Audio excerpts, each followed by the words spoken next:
the kids to bed. Dad's home. We are the dWo podcast, representing the dad world order. I am the handsome head of household, Mr. Magnificent Mike Martin.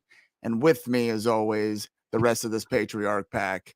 We got the big bad bearded daddy. He is Big Rig Eric Maffey. What up? What up? Not much. And he is the perpetual mid-carder and the two-time world record holder. He is the wrestling t-shirt guy, Cephas.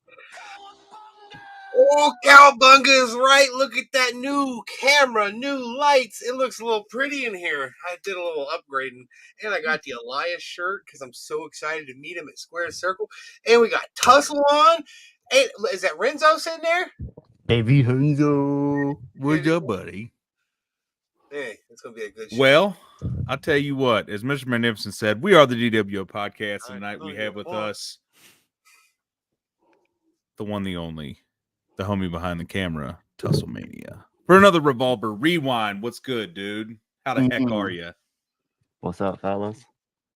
Ooh, so scary. Just hanging out with the top Renzo. Hell yeah. Coming off a real high off this weekend, boys. Real high. What a fucking show.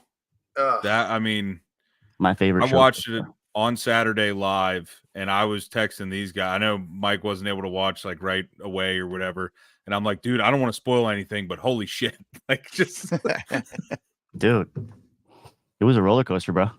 Yeah, I definitely I was watching live too, but I had to finish the rest the next day. But man, it was Timmy. Ooh, Tim. It was quite fantastic. I missed a big chunk of the middle, like I said, so I had to go back and watch the next day. But that ending to the whole show, I mean, we're gonna get there, but the whole thing at the end, it was just like, oh, like ready or not, I don't know if I was ready. You know what I mean? Yeah, it was man. It was very, very intense show for sure. Tim, your package was delivered today, my man. Was shipped today. It'll be delivered Friday. Look at that. All right. Shipping updates via the dWo podcast. How many other people can say that they've gotten their update? Yeah, I meant to message you earlier. Sorry, my man. But yeah, beautiful, shout out beautiful show. Ready or not, from Clive, Iowa. Man, we got to get back out to Clive next time, man. What a crowd, dude. We're definitely going to be in Dayton, that's for sure. And I'm going to be in Philly, but we as a group have got to get back to Iowa. Every time I see Iowa, I'm just like, ooh, I want to be there. Like, yeah, our dude out there, Tyler, his account is Tyler Wrestles. He's always at those shows. He sent me a message like right before the show, and he was like, dude, this is the biggest crowd I've ever seen out here. I'm like, easily. Fuck yeah. Bigger and bigger every show. Yeah, shout out Tyler. That dude's awesome. He's always posting content, always hyping us up. He makes like cool little graphics and shit like you guys do. Like he'll make a story and like cut out little TussleManias and shit. I'm like, damn, dude, hell yeah. But he was doing the countdown like 5 days out. He was like 5 days till ready or not. 4 days. Yeah. Oh, not to mention the fact that he, whenever I'm like out of the house on a Monday or Friday, he's generally streaming on TikTok if you need to, pay attention to an event you can't be at home for. And I appreciate that. Every time I use that, I send him a little tip on TikTok. I feel like I'm obligated at that point. We need more fans like that, man. People that are like super, super dedicated to what Revolver's doing and want to see it grow and just things like that. Like if we had like 20 more people like him that posted clips of the show live there and stuff, that makes a big, big impact on like the overall footprint that we make from the event. And obviously we made quite a fucking footprint on this show. Yeah, we try to help with that any way we can. That's why we're tweeting even if we're not there. You know what I mean? Like, I'll tell you what, though, the interaction we had earlier when we saw the information for the new match for Grit Your Teeth with Manders and Mance. Oh, my God. I'm terrified for that match. Evil Mance. Oh, my God. I'm terrified for that match. Yeah. we made a nice clip out of that. Yeah. And we shared it because we want to promote that match because that is going to be, for lack of a better term, a slobber knocker barn burner. Like, is going to bring the fucking house down. So not to jump ahead or anything or to ruin any moments, but Mance was standing on top of the fucking scaffold at the end of the show, just looking evil as fuck. Yeah. And I tried to make eye contact with him to have him like hold that because I always tell Sammy like, yo, if something crazy's happening, I'm just gonna fucking jump in the ring, and he doesn't care. He lets me do whatever. Same with like the flaming table. He was so happy that I jumped up to get that angle instead of being where everyone else was. So I jumped in the ring and I put the camera up to Mance, and he looked, bruh. That's one evil motherfucker. He looked down at me and he pulled out his fucking screwdriver, and I was like, "Is this guy gonna kill me?" But yeah, that's gonna be a really cool match. I'm glad I popped in there for that shot. And then Sammy ended up using that as like the closing shot for the highlight reel. It's kind of perfect little closer shot to wrap it up in a little bow. Evil Mance Warner on top of there with a screwdriver. I love it. He's great. I fucking love Mance Warner. Same. I love both those guys. It's gonna be one of them ones where I'm just concerned for my buddies. Like, don't kill each other. Bruh. Have it out. You boys want to start with match number 1? Yeah, let's yes, sir. So we actually have a special guest coming in 15 minutes. He's already just got the confirmation. So in 15 minutes we'll be having a special little call. So we gonna keep that a mystery till he calls? Yeah. Oh man, it's probably one of the greatest, hop-in appearances of all time for the dWo. In fact, I think it is. There's not been any cooler than this. So yeah, better than Fulton. I'm excited. Oh, speaking of Fulton, he's the one who made this. This was my my birthday present from Fulton. What a sweet boy. We've had our differences, but this weekend we actually had 2 shows together. I was with him in Revolver, and then we had to fucking blast out Sunday morning to a show back in Miami. And I didn't have anyone to pick me up from the airport, and that big motherfucker picked me up. So we squashed our differences. He gave me a present. We some might say we might be homies now, so we'll see. I want that friggin' mask. That looks cool, dude. Isn't it sick? It's the fucking TussleMania colors, dude. That's so cool, man. It looks like TussleMania colored Frylock, and I love it. Ooh, hell yeah, I like that. I was like, I know Frylock. Yeah. Speaking of which, by the way, just a segue to tell our guests, what date is it that we got him booked? Is it April 30th, I believe? Let me check the calendar just to be sure. 1 second. From Fulton? No. May. Hold on, I'm trying to figure out the date here. May 14th, everybody. We will have Frylock on the show. Oh yeah, I forgot about that. That's very cool. Yeah, Carrie Means will be on the show on May 14th, which is super cool. I mean, I've got a freaking meatwad tattoo, dog. So to have Frylock on the show is just insane. That is very Frylocky, though. So you might have to send a little photo of that. That's very cool. Yeah, so let's get to the first match before our special guest comes on for a couple minutes. First match, Ace Austin and Richie Swann. Fuck yeah, dude. Man. Speaking of Fulton, I was in the car with him for a little bit. Hey, fuck you. That was the official. What is that? Wow. I guess smells like cheese. It looks like Phil Stamper, guys, has gotten a hold of the Wrestling Revolver account, and he's just run amok. Phil. Phil. Fuck you, Phil. I'll get you. Oh, don't you worry, Phil. We're gonna get to you. But yeah, let's talk about that first match, dude. So I did want to mention I was in the car with Fulton for a little bit, and he said that to him the best wrestler in the world right now is Richie Swann, and I was like, damn. Yeah, you kind of got a point. It's Sammy. It's not Phil. You son of a bitch, Sammy. He's getting mad. I won't forget this, Sammy. You're gonna need to send us that sound. I thought that was my guy. I was gonna go to Dayton early to hang out with Sammy for Grit Your Teeth. Now I'm flying in show day and I'm leaving fucking Sunday. Wow. Damn, dude. Unless Jess wants to hang out. Then maybe I'll stay for Damn, son. Wow. Sammy, I'm done with you, Sammy. Anyways, fucking Richie Swann, fucking best wrestler in the world. That match was fucking amazing, dude. Richie never ceases to amaze me. And the really cool thing about this match is we were playing a lot of 2K before the show, and he would do like all kinds of crazy shit in the video game. And I would be like, Richie, can you do that? Richie, can you do that? Richie, can you do that? And he's like, hell yeah. So I like picked out a couple things from him playing the video game that he went and fucking did on the match. I was just like, dude, you are a fucking video game, bro. Wow. He's the man. That's the awesome. Man. Yeah. AC Austin did end up getting the victory. He did. With you're not wrong. You can do anything. Yeah. Look at this guy. I gotta say though, I mean, I feel like Rich Swann deserves the title of Mr. Opener, because I've seen that dude in so many opening matches for Revolver, and every single one slaps hard as shit. Smacks. Yeah. And absolutely sets the pace. Extremely memorable, man. Like I still to this day I remember him in Exodus Prime vividly. That was such a good match. There is something about that opening match magic. Not to give any credit to Sammy or anything, but he kind of knows what he's doing with the booking and the order and all that stuff. It's a very strong leadoff hitter there. Yeah. Some of the highlights in that match, though, for me, just like the overall pace of that match was just so rapid. So rapid. Very breakneck. Breakneck speed. Yes. And both those guys have a similar style. Both of them can kind of do fucking anything, anywhere.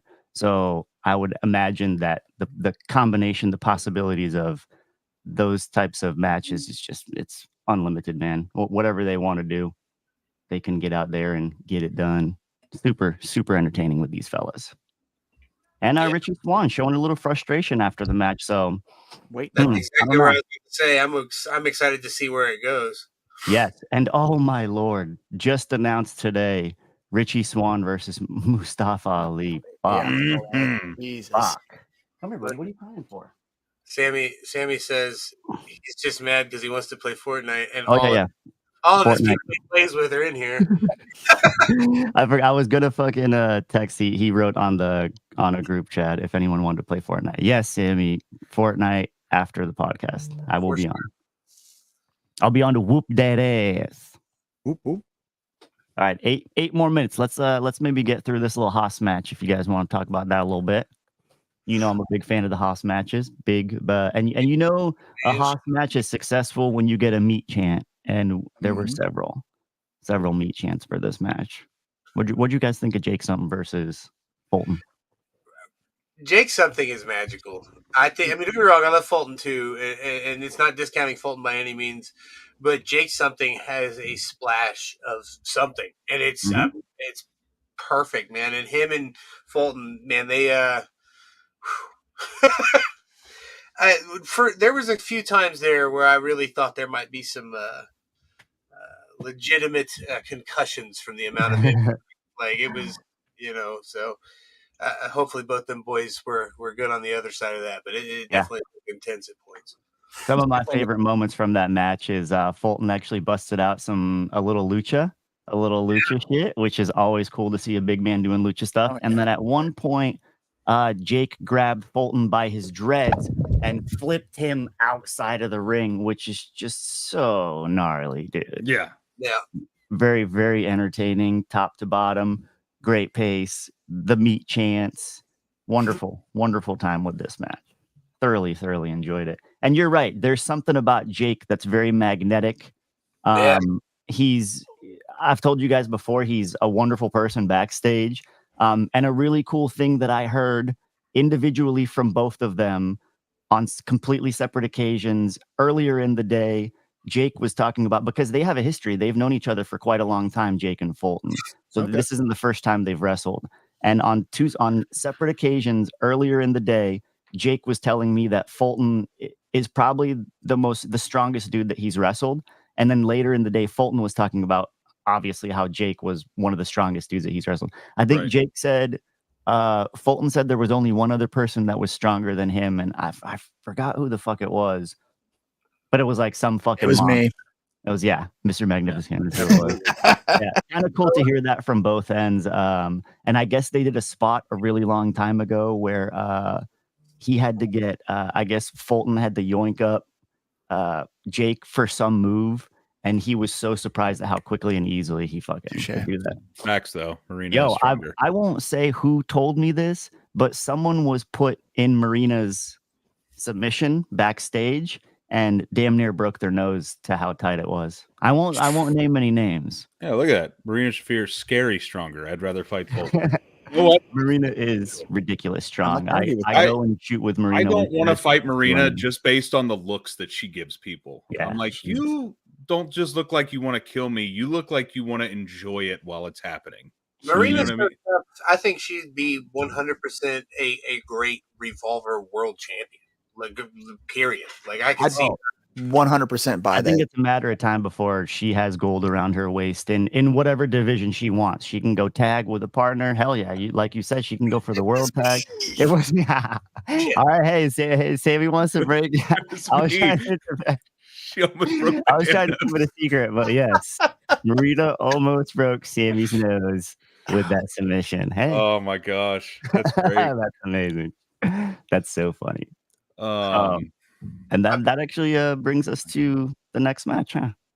Mirina and Absolutely. Speedball. Maybe setting the segues or something. Right. Yeah. with the segues. This match, this is probably the match I was looking forward to the most. Like, obviously, the main event was fantastic. You know, all the matches were great, but this one felt special because Marina's been on a tear.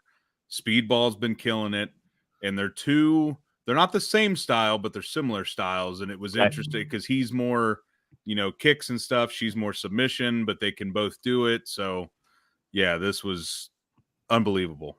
This was a very homegrown Revolver match. We've seen where Marina started with Revolver, and we've obviously seen the history that Speedball has with Revolver. And yes, to me, this was the match I was most looking forward to, the most special match to me, because I happen to be very close with both of these individuals, and just, breathtaking stuff.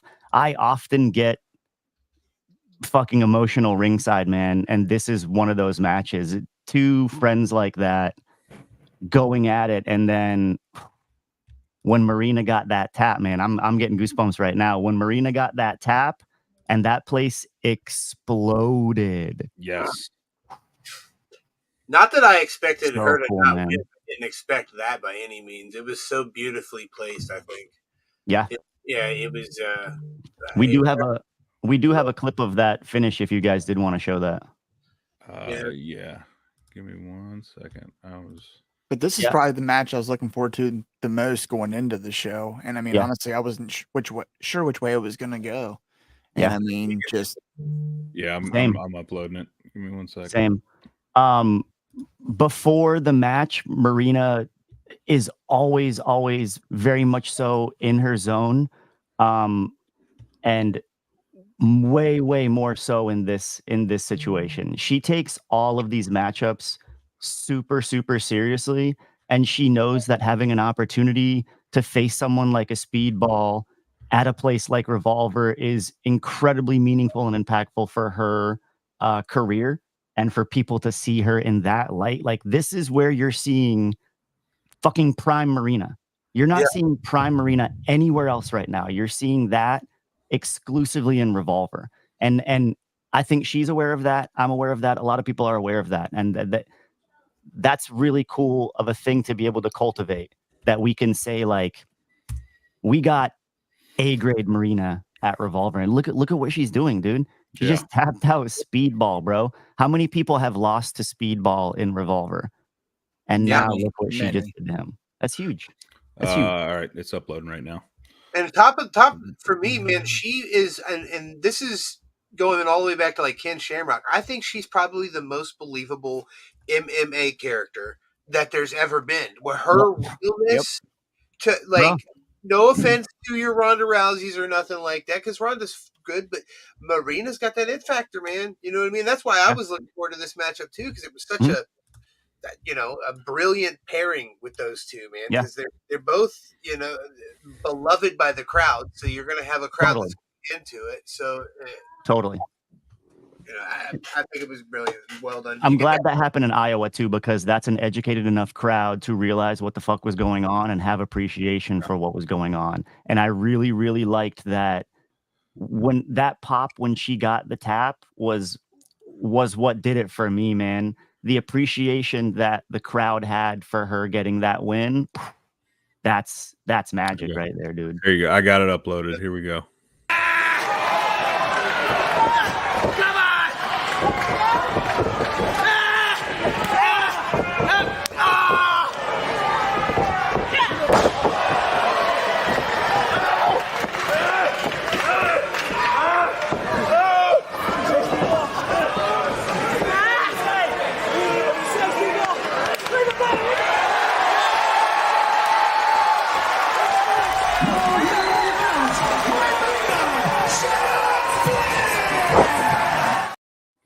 Dude, that pop. Crazy, right? Oh my gosh. Man. Also, what up? What up, Sam? Hey, Sam. Look, there's 10,000 people out there, man. That's how loud that was. Bruh, mega pop for sure. That was one of the, man, every Revolver gets better and better. And moments like that really make me appreciate the position that I'm in.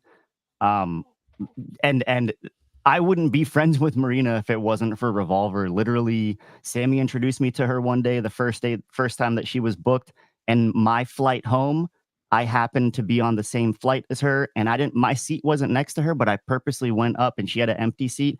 Bro, the whole flight home, I talked to her, and after that, I started filming with her, filming with Roddy.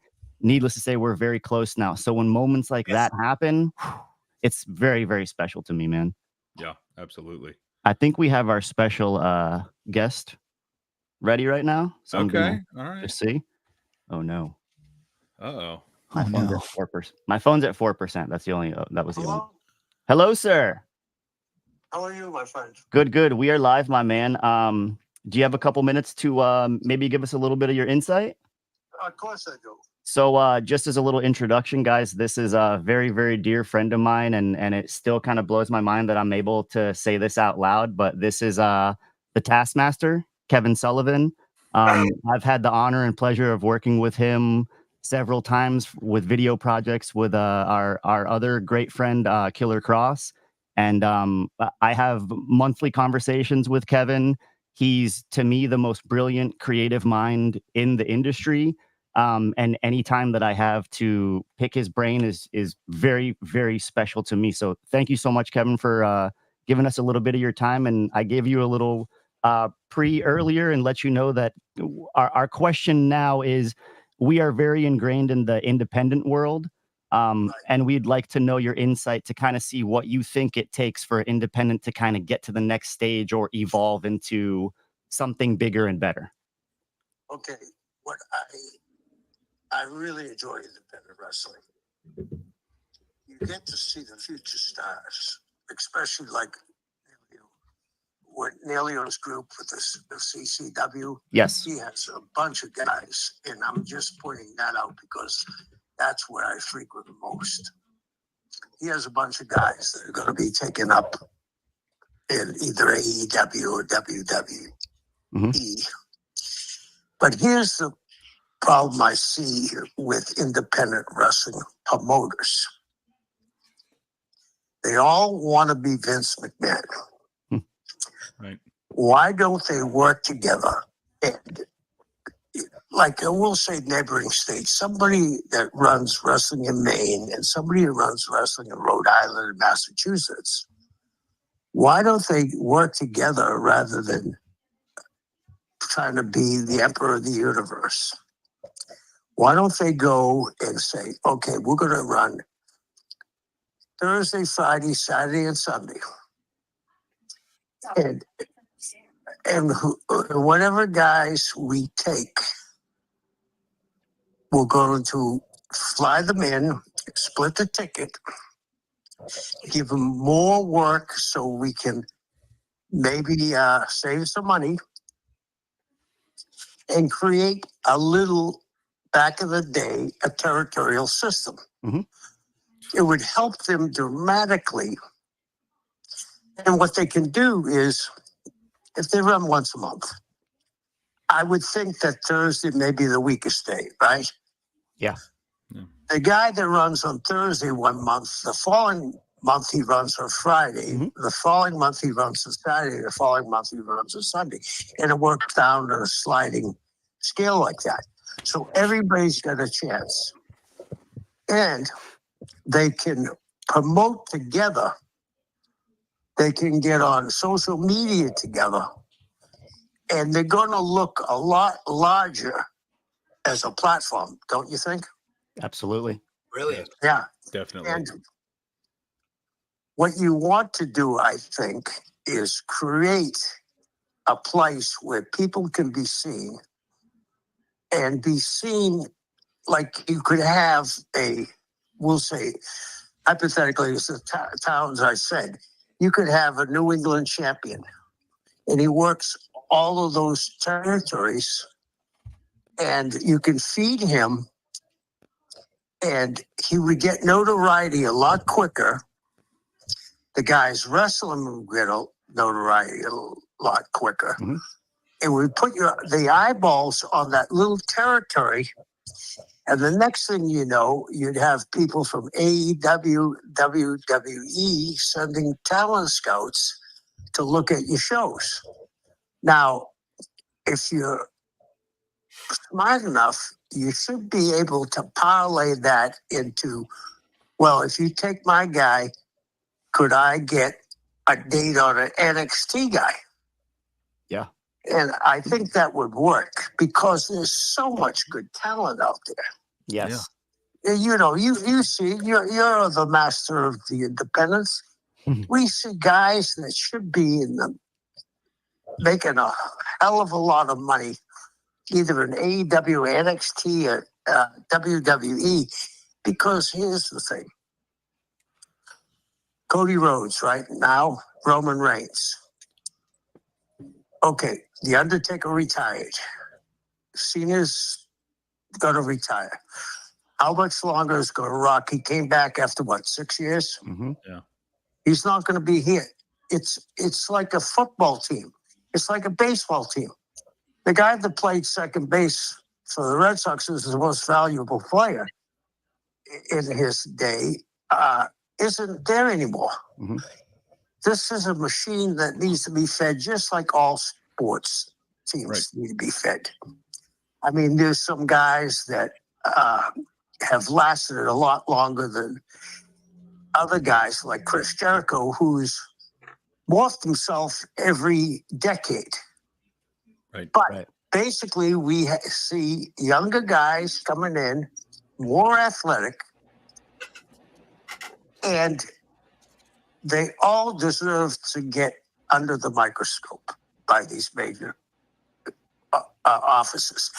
And if they don't go to a major office right away, they'd be able to have a working job that they could pay their bills and maybe put a little money away. But that's going to take people to understand. I mean, how many times have you heard a guy say, well, I got a backer who's got $5 million? I mean, I could tell you stories that I've heard for 50 years. Yeah. Always falls through. Yeah. There got to be somebody to step up and say, okay, we're going to work with other people. And now, I mean, I think we're seeing a break when WWE congratulates Sting. Right. Yeah. That was, everyone did. New Japan did. WWE did. That was kind of the first piece of cooperation we've seen in quite a while of everyone universally appreciating one thing in wrestling for wrestling. And now we're seeing WWE and GCW. You never wrestled with the WWE? Muda? I started Muda in the United States. Yeah. That's so crazy. As a white ninja. Did he ever wrestle for the WWE? But he's in the Hall of Fame. No, I don't believe so, right? I don't think so, no. So the doors are being broken down. Yes, absolutely. They're opening up, and I think it's a good thing for wrestling. Yes, absolutely. I would love to see Dustin Rhodes at WrestleMania when his brother wrestles. Oh, absolutely. Yeah. Yeah. You know, and he was part of the WWE for decades. I mean, I think with Hunter, who's done a magnificent job, I think. Yeah. He's a forward thinker. He's a historian of the business. He loves the business. And he's given these young guys, he started NXT. Look what it's produced. Yep. Some of the best talent out there right now. Right. And, boy, Carrion is finally getting the recognition he deserves. Yeah. Yep, absolutely. Finally. It may take a while for a guy to get to that position, but it certainly would help if people work together. Yes. Especially, especially we'll say what I said about those 4 towns. If one lagged behind, they could get together and say, what do you need help on? The other 3 companies, what do you need help on? Do you want us to sell your tickets? Do you want us to put out posters? Do you want us to put out flyers for your show to help you? Because people travel now to wrestle matches. So I think don't you think that'd be a way to elevate the independence? Definitely. And imagine if 5, wouldn't it be great if you had it in Massachusetts, you had it in Pennsylvania, New Jersey, and New York, you had it in the West Coast from Vancouver, Seattle, Portland, and someplace in Northern California. Yeah, just remaking new territories, baby. Yeah. And they don't have to work, every day. Right. But then you could swap talent because then they would get recognized in different places. So you could start to show a guy in California that you're going to bring in 3 months and do like your, if not the most creative guy I've ever met, one of the most creative. You could create vignettes for that guy in California, show it 3 months in those territories, and he could come right in and make a big contribution. Absolutely. Yep. Yeah. So I'm digging that the main. I really wanted to break this down into the main key point, and it all boils down to cooperation. Yeah. It all boils down to cooperation. Yep. And you hear a lot about that, like in Texas. Texas has a lot of independents, and they basically all hate each other. They don't work with each other. So yeah, this is something that is very, very proven to be very, very true. Sammy Callahan says he loves you, Kevin. He's yelling at us. Small ones we're talking about, like in Texas, they'll tell you if you work for the other company, you're not going to get. Or we're not going to book you anymore. You can't deprive a man of a living. Right. He's trying to do his best to feed his family. And if they work together, they'd be more united. They'd be able to hire someone like you to produce a TV show of all 3 of them and maybe get on a streaming platform pretty easily. Yep. Yeah.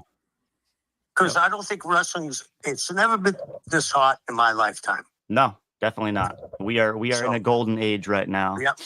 So Kev, we have a message from Sammy Callahan. He says that he loves you. And speaking of Sammy Callahan, this is a Revolver based podcast. And man, I don't know if I can speak for everyone, but I personally would love to have you at Revolver at some point, my man. So if we can figure something out like that'd be really cool to have you out at a Revolver show at some point, my dude. I would love to. And tell Sammy when I grow up, I want to be just like him. You are bro. Kevin, we won't take up any more of your time. Thank you so much. I fucking love you, brother. You are amazing. You are so brilliant. And I'm so pleased to be able to call you a friend of mine. I'm pleased to call you a friend. And you're more brilliant than I am, my brother. Bro. So, I love you, Kevin. Well, I love you too. Thank you very much. Thank you, Kevin. Maybe we can make this a continuing segment every time we do this podcast. I do it about once a month, so maybe if you'd be down for that, we can make this a continued thing. For you, anything, that. Oh man, you are an absolute angel, Kevin. I love you so much. Thank you so much, bye-bye. And I'm gonna get a hold of you this week. I'm gonna come see you this week. Okay, sounds wonderful. Thank you, my man. We really appreciate it. You're more than welcome, guys. Thank you, guys. Bye-bye. Bye-bye. Bro. All right, guys. Podcast over. Yeah. What do we do from here? How Where do we go? How wonderful of a human being is he? Golly, dude. Unbelievable. I'll tell you this much. We get him on for an episode, it's going to be 3 hours long because I just want to pick his brain about WCW. Bruh. Like I said, I'm such a Dungeon of Doom fan. Yes, please. I'm just going to sit back and just let Brilliance speak. I'm so excited. Yo, some of those points that he makes are so obvious, yet so brilliant that, like, why isn't this stuff happening? And he's just laying it out like, bro, I told him about this about an hour ago, guys. This is off the top of his dome. Right. This is just brilliance oozing out, man. And you know what? I was just about to say what Revolver does. I mean, what they're doing with House of Glory, Mania weekend. Like, what? Think about how many times. I mean, we even did it on here. We booked a AEW WWE Super Show. Imagine how that would sell. You could put that in the biggest venue in the world and it would sell out, right? Yeah. No matter what. Imagine if you took some of these indie companies that are all so hot right now and did some kind of territorial, not necessarily all of them there at one time, but all working together. Man, bro, there's... God damn it, Luna. That's Kevin Sorbo. That was Kevin Sullivan. The fuck? Get him out of here. Get him out of here. Yeah, I would love that. Yeah. Yo, I'm telling you, man, I talk to that dude very often and he loves to spread his knowledge. So I'll make graphics for it. So yeah, hell yeah. Make it our own little Kev segment. That's my dude, man. That's my fucking That was dude. awesome. Don't get me wrong. I'm definitely down for that, but we definitely need to get his ass on for a full-fledged How the Heck Ray at some point. Yeah, absolutely. What I want to do, thank you so much. he spends half his time in New York and half his time here. So what I want to do is get with him, go spend a couple days with him, and while I'm there with him, we'll fucking set up a whole setup, get him mic'd up, make it all classy. We'll film it on our end and then do it live with you guys. Hell yeah, dude. Hell yeah. Hey, you're telling us. Thank you, Timmy. Look at that. Yeah, crisp and clean. Beautiful. Mm-hmm. Beautiful. Dude, that was unbelievable. I could have listened to him talk for 2 more hours. You know what I mean? Yeah, he's the coolest, man. And it's just it's the coolest. It's logic just flowing out, man. And a guy that's been in the business as long as he has. Yeah, I would say that people probably need to listen to him. Yeah, dude. Just hearing his voice was like, oh my God. His voice, he's such an asset. I expected that to be kind of shitty, to be honest with you. Phone quality, right? It sounded they're with you, dude. Every time I talk to him, it's like that. He's got like he got that megaphone or something, dude. He's a man. Look at Sammy just throwing shade all over the place. We got this happy time going on. I'm getting mad. Hey, I need you to send us that sound clip because even when you're not on, we want to use that sound. We need it. Yeah, I know. I got a new soundboard, so I fucking don't have it. So I need. Amy literally made that clip for me live for me to record. Fucking counted it down 3, 2, 1. Gave me a beautiful. I'm getting mad, but I only had it recorded on my old soundboard. And now I'm on a new one, so he has to. Maybe tonight he'll give me a new one that we can record. Let's make it an MP3. That way you can go anywhere with it. We need it, bro. The world needs it. Just get it. one of him talking shit about me, and we'll play that one. That'll be. Oh, that should be pretty easy. Look, he does that a lot. Sammy, look at the God. Just go ahead and mute myself. If we could just see you still talking and shit, but yeah, we don't need to hear it. Oh, yeah. So I guess we can attempt to get back on track. The next match here. Ooh, so I did also want to mention another thing about this event. You guys know I have fucking all kinds of friends and fucking everyone's my best friend and all this shit, but 2 people that I fucking consider family to me. Sorry, Eric. Yeah, dude, that's a great idea. Rick's like, what the fuck? What am I gonna say? No.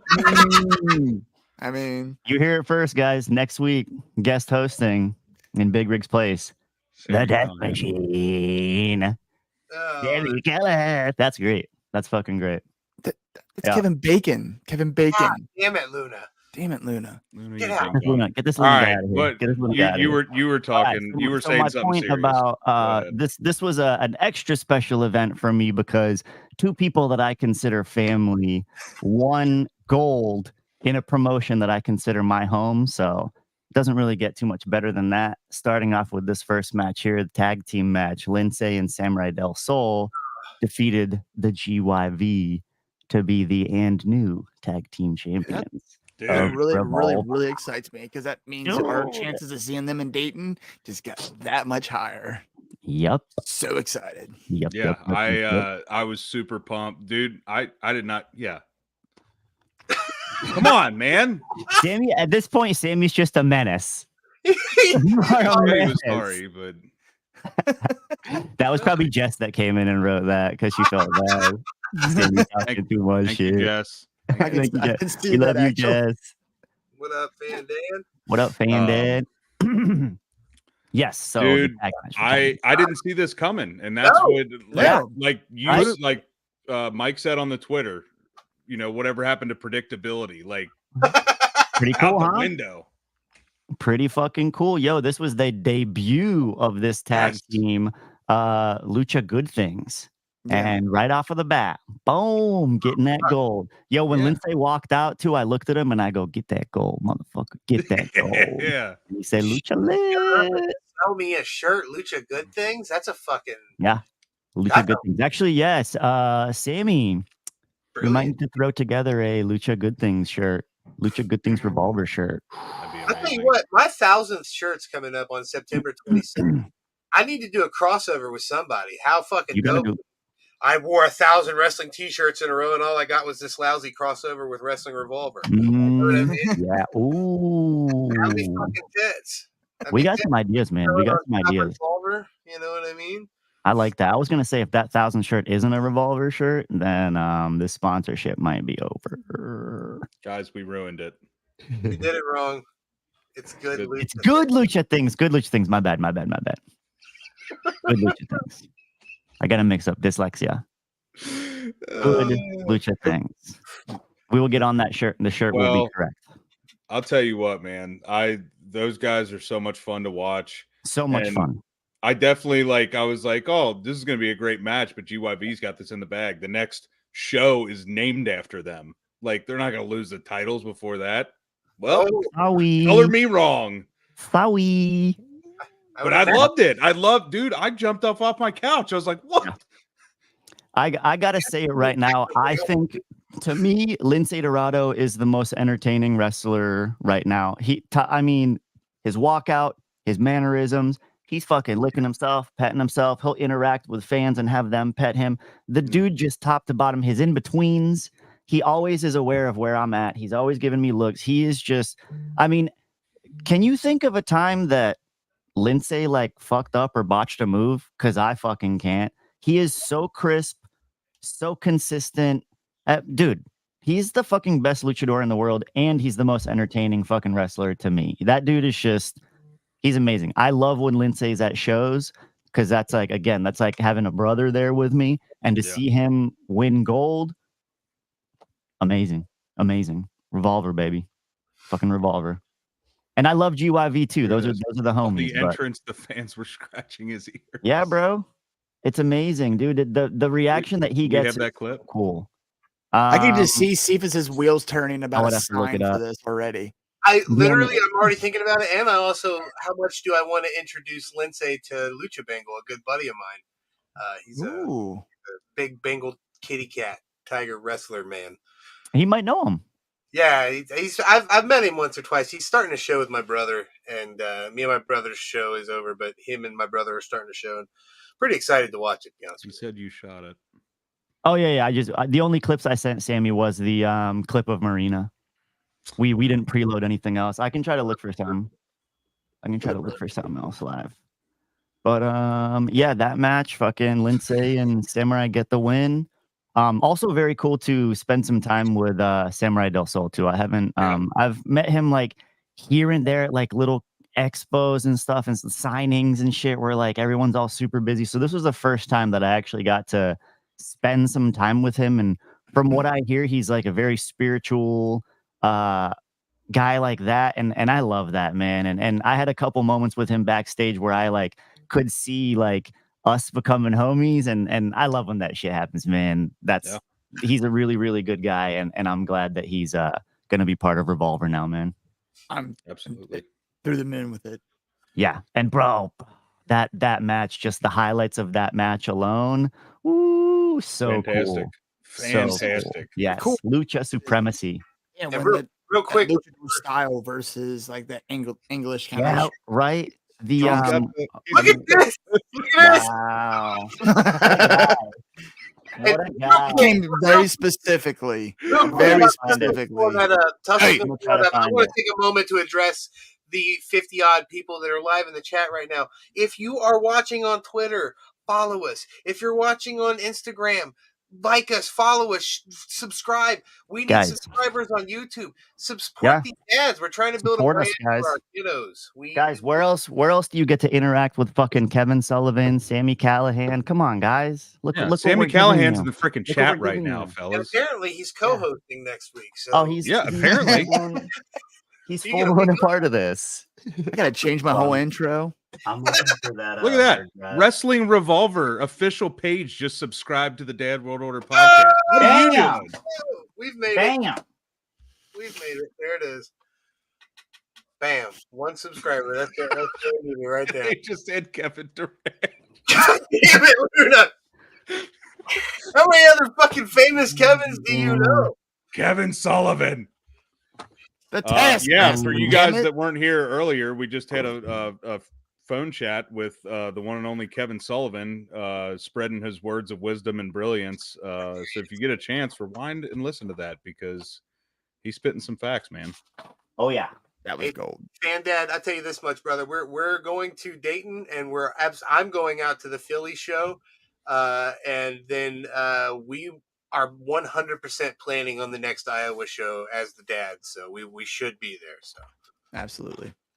I like going Listen out at this point. Dude, it was crazy. Like just because we've been in that venue and like knowing like kind of the layout of it, like seeing how many people were there and how much fuller it was than when we were there.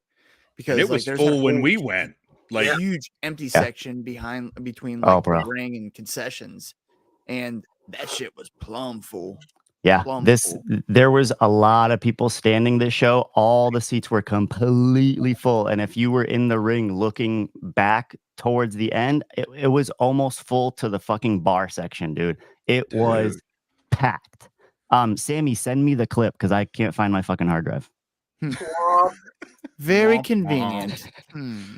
But yeah, I mean, and you could hear it in that place, man. Like Definitely not.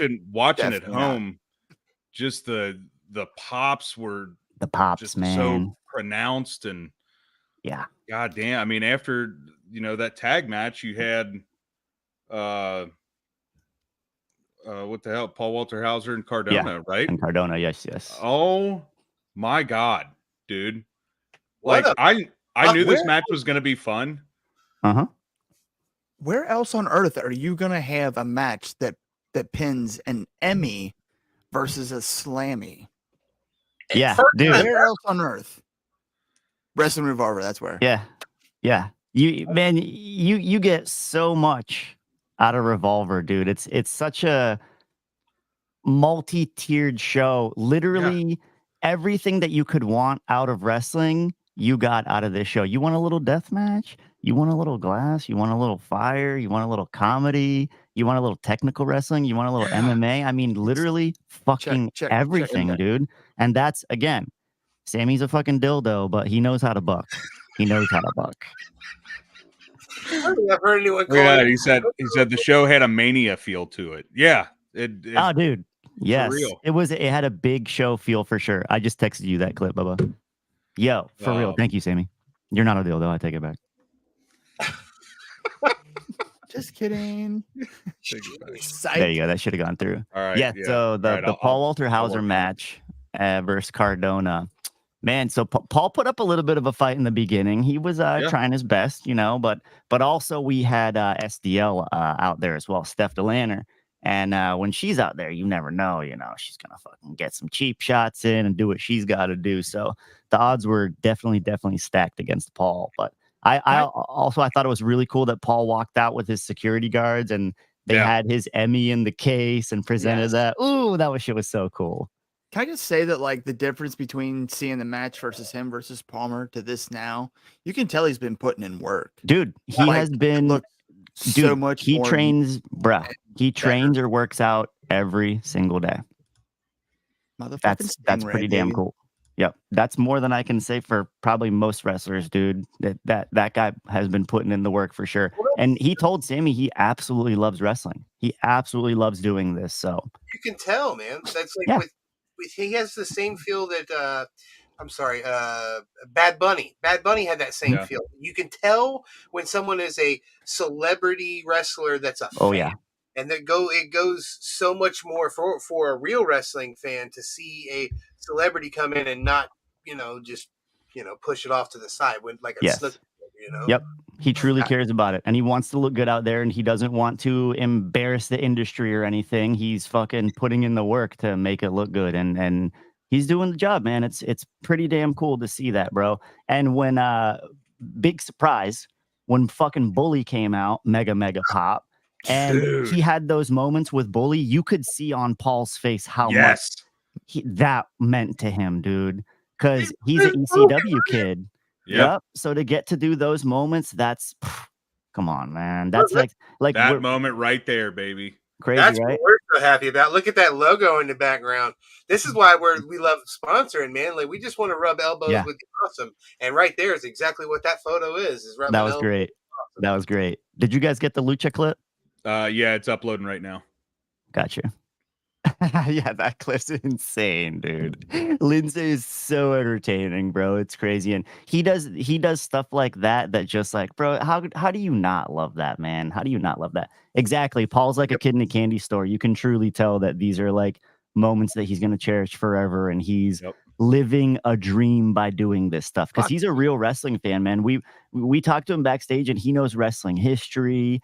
He knows quite a bit, dude. So he's not just a fair weather fan. He's a legit fan coming in and living out his fucking fantasy, dude. That's his pretty dream damn cool. shit. He's living all of our dreams. Yeah, for real. And then he calls out Sami Callihan afterwards too. Right? What the actual F? Wild. All I know is I better fucking be there to be able to film that fucking match, dude, or I'm getting mad. I'm getting mad. Yeah. I mean, Sammy, I'm getting mad shirt so bad. That's another shirt we need to make. This Sammy, I'm getting mad shirt. Big white fucking letters. All right, Sammy, I have DSC _3599 uploaded, sir. Here you go. Yeah. This is Lindsay.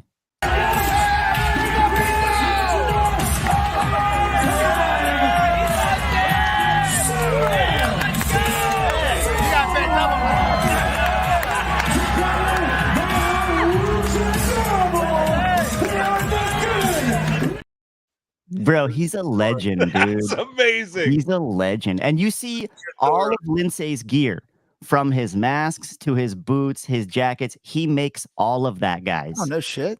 He makes all of that. Let me go grab something for you. Talk amongst yourselves. All right, then. I'll give you a topic. Talk amongst yourselves. The Partridge family was neither partridges nor family. Explain. Discuss. Yeah, dude. I mean, I don't know, just this whole show from top to bottom. I was actually watching it with a friend of mine who'd never seen Revolver before ever. And like pulled them right back in. They were just, enthralled. They were fans when they were young. And now they're like, am I being sucked back into this? If you think this is good on video, you should witness this live. That's what I love about this. The more popular it gets, the bigger these crowds get. That Revolver, trademark energy is just gets bigger and louder and more energetic. You're right though. That experiencing Revolver live I don't have words for it. It is an experience that like I think my favorite like moments in my life are literally fucking ringside Revolver. Like that's my peak happy. It's core memories. Ringside at Revolver every show is a mega show. Every match is like meaningful and impactful. It's the fucking best. So Lindsay invited me over. He said he wanted to gift me something. So I cruised over. We might have smoked a blunt or two. I don't remember. And then he fucking brings me to his garage and he goes, bro, he's rifling through his stuff because he's got tons and tons of old gear. And he's looking through all this stuff. And I'm like, what's going on? And he's like, he's like trying to think. He's like, what do I do? What do I do? He's like, I know. So then he goes and he grabs this. This is the Violince outfit that he wore when he faced Rocky Romero. This was like a character, kind of a character piece that he did. He didn't want to be, he had to evolve out of Lindsay to be violent enough to defeat Rocky Romero. So he made the Violince character. And this is something that we filmed a lot of vignettes for. This is something that I had a little bit of insight kind of helping him flesh this idea out.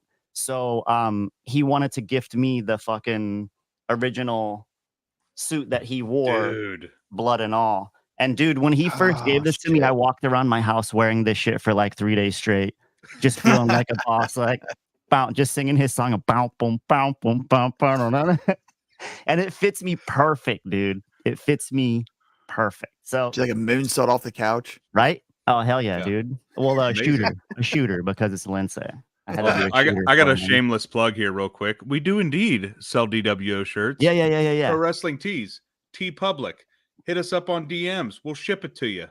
Or meet us in Indianapolis. Or meet us at Revolver in Dayton. Meet us in Indianapolis at Squared Circle Expo. If you're going to be there, we got a table. It's going to be awesome.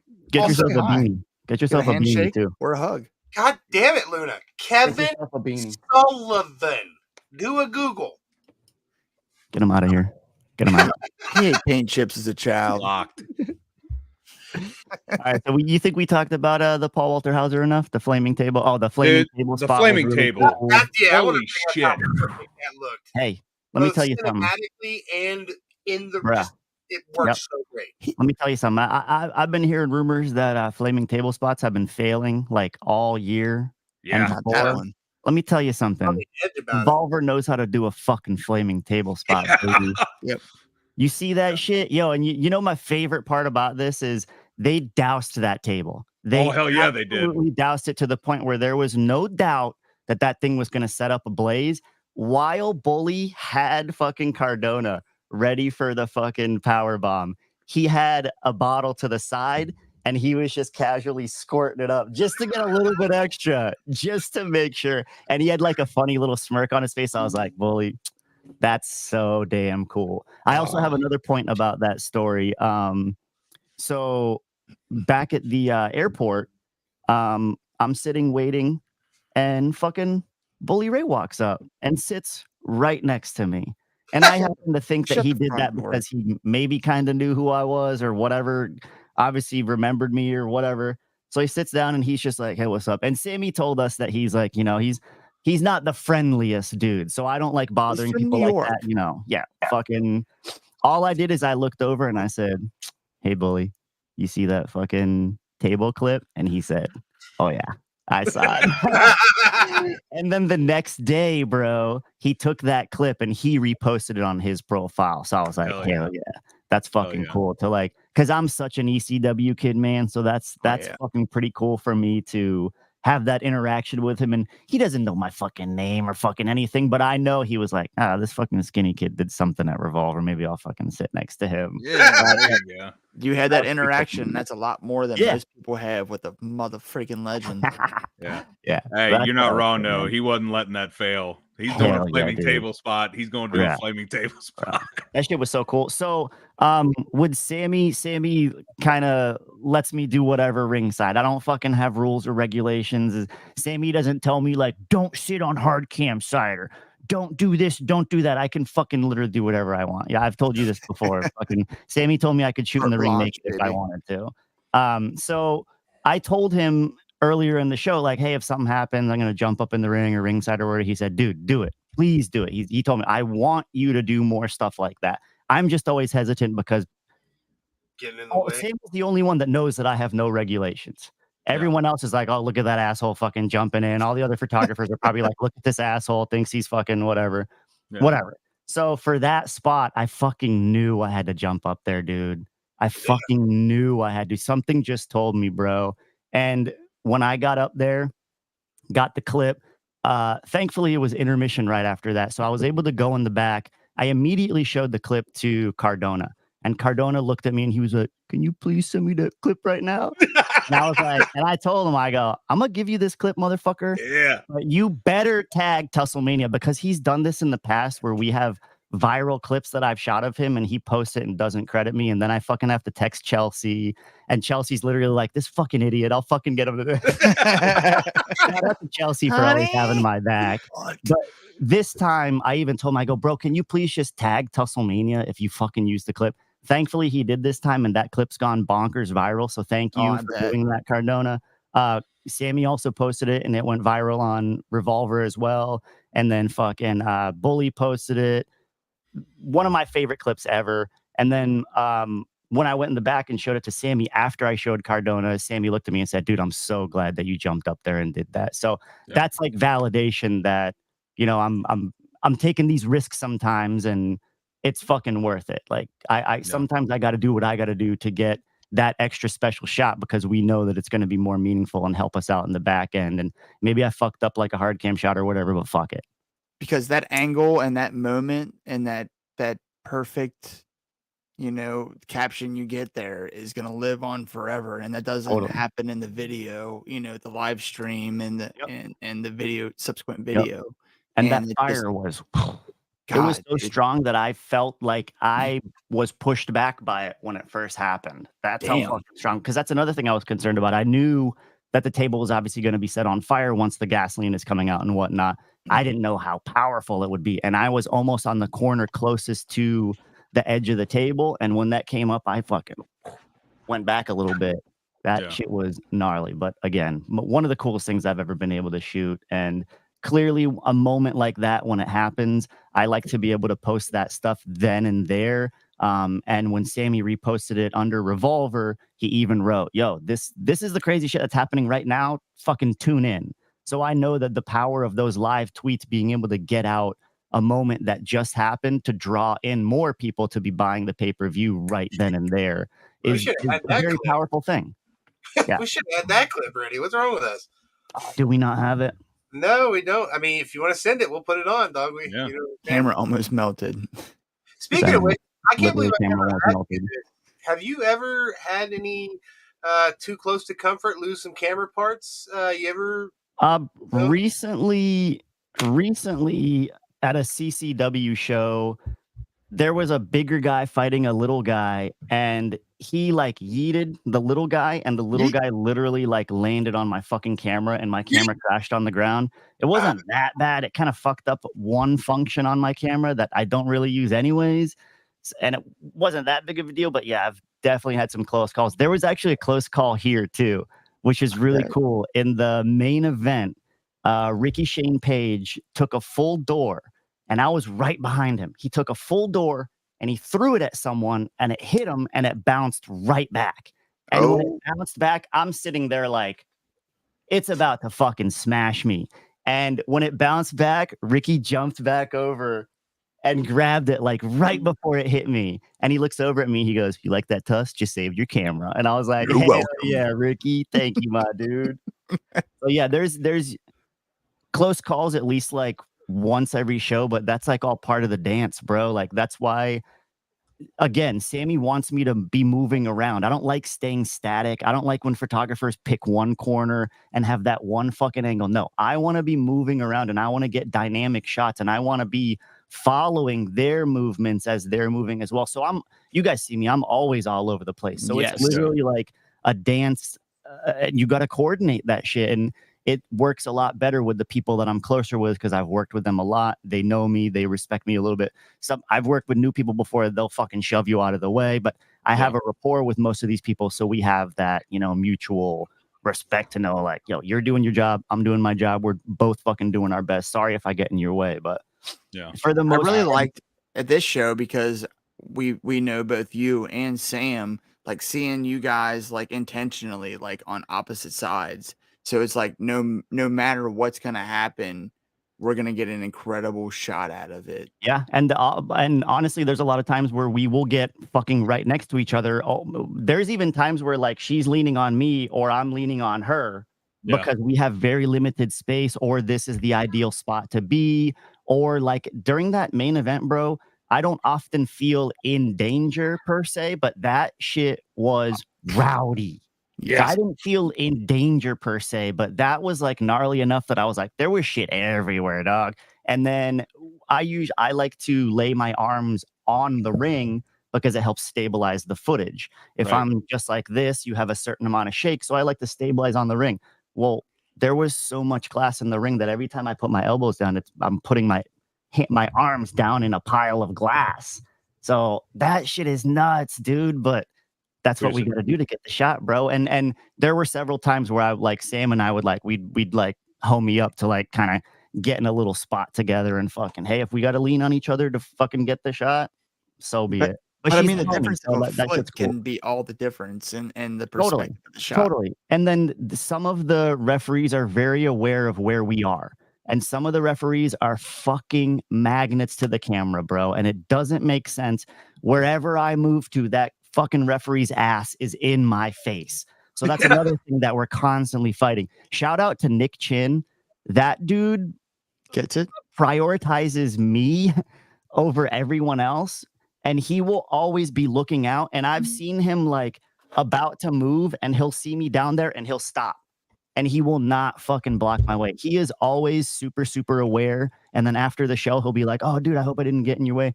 He is wonderful to work with. And that goes to show like how much of a dance this really is. Like we're coordinating with everyone there, bro. The other ringside people, the wrestlers, even the fucking referee is part of it, dude. Because the referee can fuck my shots up or be out of the way enough that they're not affecting it at all. So again, shout out to Nick Chin, dude. And Nick Chin is the first dude to ask to buy a TussleMania shirt. Oh, that's crazy. This was like 4 years ago or something. He saw me at a show and was like, dude, I love that shirt. Can I buy that? And I was like, well, hey, Tussle I guess I'm selling shirts That's now. pretty neat. Hey, but in honor of having over 100 live viewers right now, over 104 of you in the chat, let's play this clip. Yeah, that's good, man.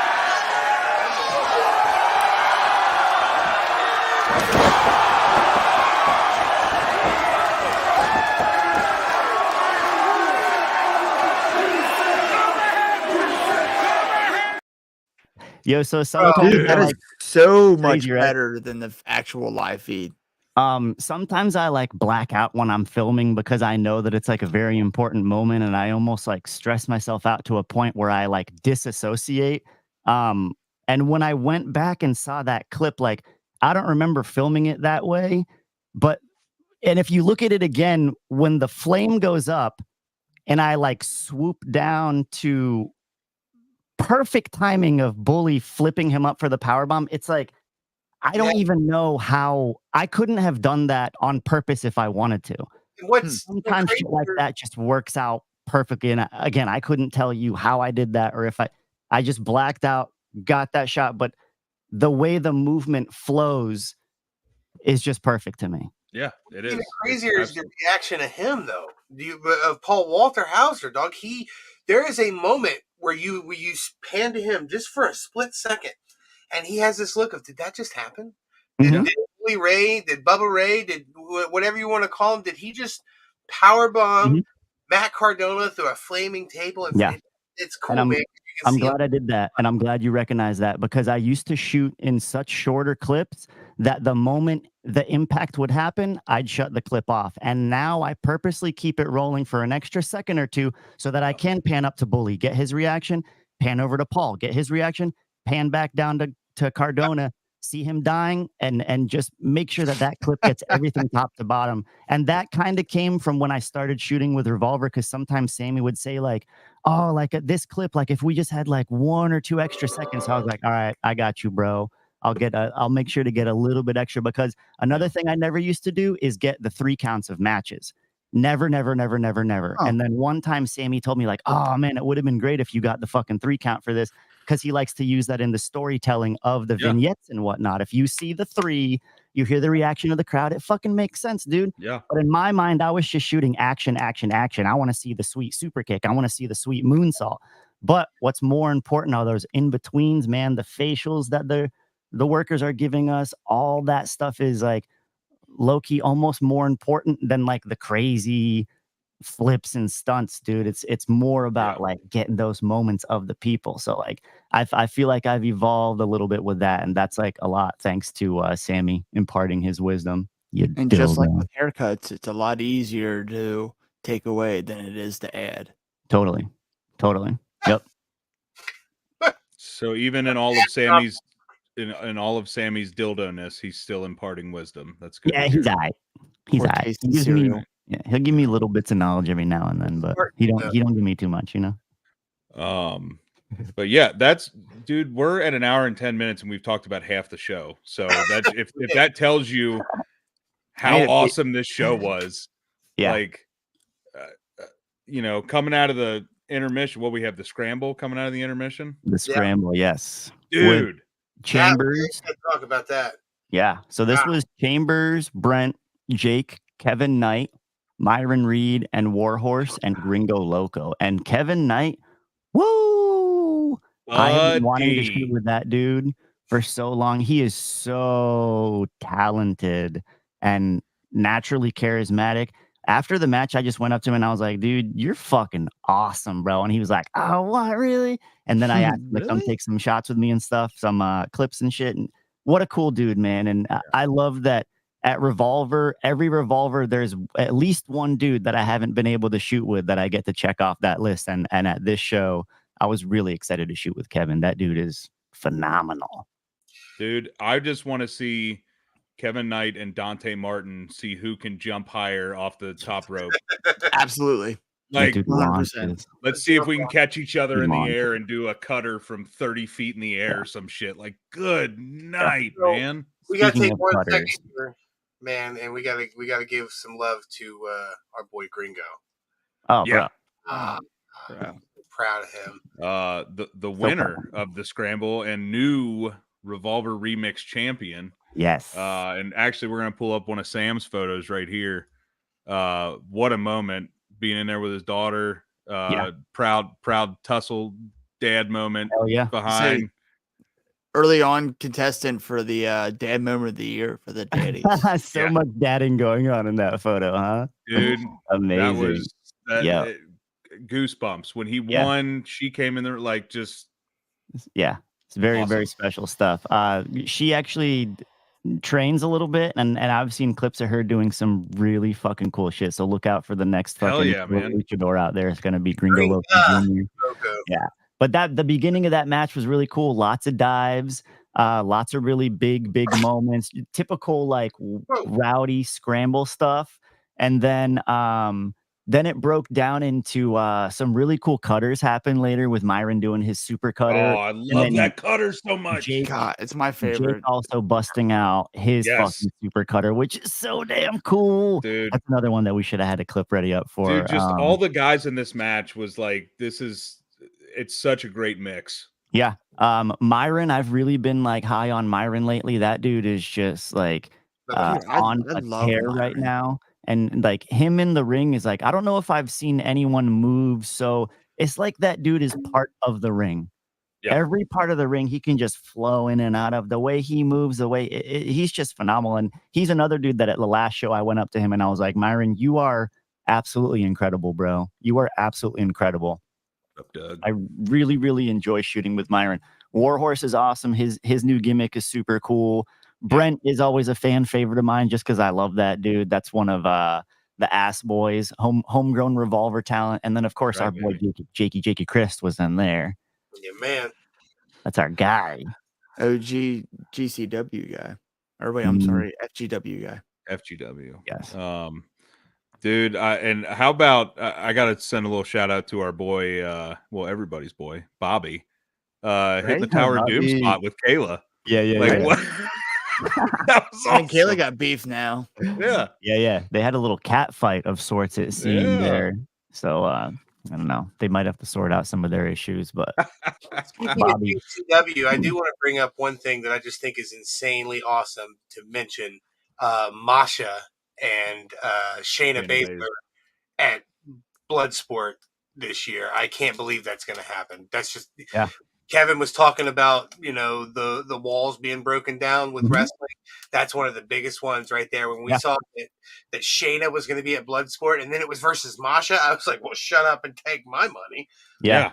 We're seeing cooperation more and more, man. And that's really cool for someone like Kevin to say something like that, because, man, hopefully people hear that and hopefully people start to hope so too, man. Change their ways, man, because he's right, man. Through cooperation, these little companies are battling these multi-billion-dollar corporations and not cooperating with each other. Like, think about the combined forces against a united force. Look at the Philly, the Revolver House of Glory card already. You got Alex Shelley versus Santana, title versus title. That's yes, please. Yeah. Mustafa Ali and Amazing Red. Like, are you kidding? Yeah, I don't know if I can handle that match ringside, bro. That's gonna be too much. Amazing Red. I've been a fan of him forever, and the fact that I'm going to get to see him at a Revolver show, it's just it's part of the main reason I'm driving up to Philly. I don't have WrestleMania tickets. I'm not going to WrestleMania, but I'm driving to Philadelphia to watch an indie show. That's what indies are so on fire right now. I know we're biased for Revolver, but damn, Amazing Red. That's a dude that I've been wanting to shoot with for so long, and to have an opportunity to shoot with him is just fucking crazy, bro. Like, it's one thing to be able to shoot him like wherever at a different promotion. It's not like I'm not comfortable there and whatever, but to be able to shoot him at home, dude, like there's different levels. I'm even more comfortable at Revolver now than I am at my Florida shows. Yeah, like Revolver is just like, it's perfect. And it truly is my home. So when people come there, I don't have any discomfort. They're coming into fucking my house, dog. So to be able to shoot Red at a Revolver show, dude, amazing, bro. Amazing. I mean, and everybody that we talked to from Revolver has said the same thing. I mean, we had Shanti on here last week, and he was talking about just how, like when he first started, like, he wasn't super comfortable with everyone, but every show you just get more and more comfortable. And now, I mean, like when we come to shows in Dayton, we go up and see all the people that we know real well, giving everybody hugs, and it's just, it's awesome. At this point, yes, most of the roster knows the dWo boys, and I've fucking smartened a lot of them up too, because I've heard people that, oh, who are those guys? Who are those guys? And I'm always like, those are my fucking sponsors. Show some respect. Speaking of which, we need to get you like a patch or like something like so we can have on you at all, have on you as sponsors at all time, like the NBA and shit. I like that. Yeah, let's work on that. Let's work on that. Brock Lesnar shorts, dude. We could be your Jimmy Johns right in the middle of your Just get sponsored up. I actually had someone reach out that was interested in doing another sponsorship too. So man, maybe we can stack some sponsors, baby. Stack. Hey, do it. Get you, dog. Get that money. Up, yeah. Hell yeah. But seriously, shout out Gringo. Getting the win there. You deserve it, dude. Yeah, the base bomb on Damian Chambers. I love that move so goddamn much. Cool move, dude. Such a cool move. You know what's crazy? That there's so much that can go wrong during that move. Yes. And Gringo nails it every time. Every time. And then he does it. I've seen him do it with two people on him. Like, what? Oh, yeah, right? Mm-hmm. Gringo's a man. You know what's really exciting about all this, though, is the remix champion gets to choose a stipulation for every match. And Gringo is already one of the most creative dudes out there. And now he has the chance to modify each match to his liking. Homeboy's going to have the belt forever, dude. Come on. Come on. Who's going to take that? Yeah. Lucha Scramble match. Actually, I'm going to start texting him ideas now of what I want to fucking see. Well, also, I just want to shout him out because I literally, like, 3 seconds after they counted 3, I messaged him and was like, dude, congratulations. That's awesome. Dude, I don't think it was 5 minutes after he got to the back, I got a message back. Oh, thanks, man. Like, he shouldn't be thinking about, Gringo's. Yeah, Gringo's for real, dude. Gringo's my guy that, like, at 3 or 4 a.m., if I'm fucking bored in the airport, that motherfucker is up, texting me, calling me, having conversation, keeping me entertained. I love Gringo Loco so much, man. That dude is clearly one of my best friends in this industry, and that made me so happy to see that. And you're right, bro. He's a real one like that, dude. He appreciates any and all love, and if you send him a message, bro, I do that almost every match, whether it's Revolver or not. If I see a Gringo match, I always hit him up. How'd you feel about that match? Blah, blah, blah. You feel good? You feel all right? Fucking how'd things go? And he always gives me that time, dude. And not everyone does that, man. Not everyone does that. He's easily the next Brian Keith. He's easily the next guy that AEW is gonna want to sign. I feel like, bro, he offers so much, man. He and he's like he really is the base god. Like when you talk to people that are in the know and are in deep enough to know like who's a superior base in this world, bro. Gringo Loco is widely recognized as like the best base in wrestling. That's crazy. That's crazy. And he can work with any and everyone, bro. Any and everyone. And everyone loves to work with him too. That's a fun fucking match, dude. I want to see him and Lindsay. That'd be awesome. Actually, I think he actually mentioned that the other day. He was like, how have I never had a match with Lindsay? Because they had a match in Defy. And Lindsay told me that afterwards, Gringo came up to him and he was like, bro, how has this never happened before? Like, they were both blown away at how good the match was and how their chemistry was.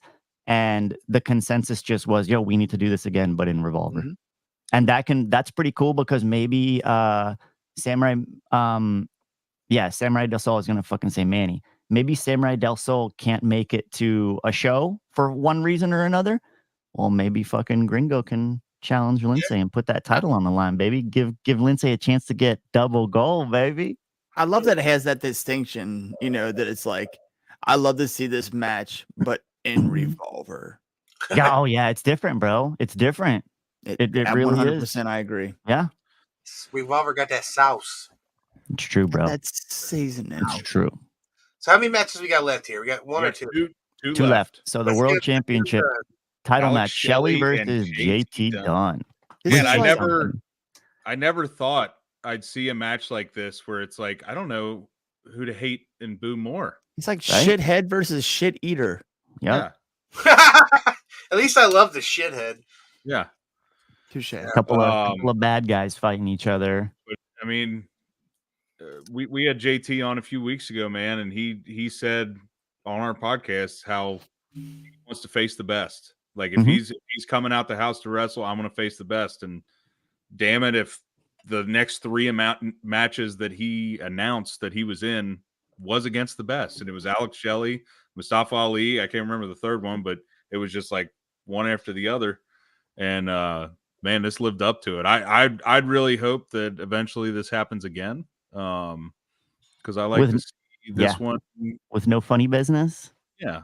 Yeah. JT is great, man. And not a lot of people know that, but, and I've heard it several times that people get in the ring with JT and then they're like, oh, okay, I see now. I get it. And I can personally attest to that. I've done the same thing. I was actually joking with Jay after the match because he was like, dude, he was just reflecting on the moment. Like, man, it's pretty cool that I just had a match with Alex Shelley. And I was like, you know what's even cooler than that? Is that I had a match with JT Dunn before Alex Shelley had a match with JT Dunn. He's like, hey, you're right, dog. You're right. So I can personally attest to the professionalism and the and like you guys saw, fucking JT could have completely buried me, and instead that motherfucker put me over. So, dude, I keep saying he's like the Revolver Seth Rollins, man. It's like, he shows strength through like that group. You know what I mean? At times. But at the core of it, he's just an absolute incredible wrestler. Yeah. Yep. And I really like this faction now too. The fucking new evolved version of the unit. It looks like Uncle Philly is out of the picture though, huh? Hey, so, how about that? Can we get JT Dunn versus Deathmatch Phil in Dayton? Deathmatch Phil needs to happen. Sammy, if you're still in here, we need to work on Deathmatch Phil. Sammy's eating terrible cereal somewhere. Yeah, he probably is. He's probably playing Fortnite by now. He got bored of it. Grape nuts. Which I have watching reruns of Golden Girls. I have an official scroll that we're going to be giving him on March 28th. In Dayton. and an official invite to the Dad World Order podcast. That's right. Good. I expect he no already less. said he can, oh look. What the fuck? That's that must be his cat Rudy. Hey Rudy. I was eating Indian food. So apparently he's in terrible, Deathmatch abdominal Deathmatch distress right now. Look at that. Jordan's You know, got the the Deathmatch more Phil shirt, hell yeah, the deathmatch which is Phil shirt Tussle is Cam. great. Yeah, Tussle Cam. I love that shirt. The more we talk to Uncle Philly about Deathmatch Phil, the more open to it he gets. So every time I see him, I try to mention a little bit something about Deathmatch Phil, and he's like, "Oh, yeah." I think we'll get him there, bro. We'll get him there. I can't wait to see. The butter chicken. The non. I can't wait All to right, watch Sammy, relax. Phil versus Sammy 101. Stuff.